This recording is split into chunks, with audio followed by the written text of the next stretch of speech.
என்னை என்றும் தற்பரனே நீர் நடத்தும் சித்தம் போல் என்னை என்றும் தற்பரனே நீ நடத்தும் என் சித்தமோ ஒன்றும் வேண்டாம் என் பிரியனே என் இயேசுவே என் சித்தமோ ஒன்றும் வேண்டாம் என் பிரியனே என் இயேசுவே என் சித்தமோ ஒன்றும் வேண்டாம் என் பிரியனே என் இயேசுவே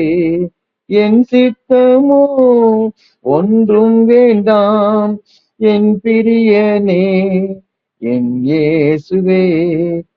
சித்தம் போல் என்னை என்றும் கற்பரனே நீ நடத்தும்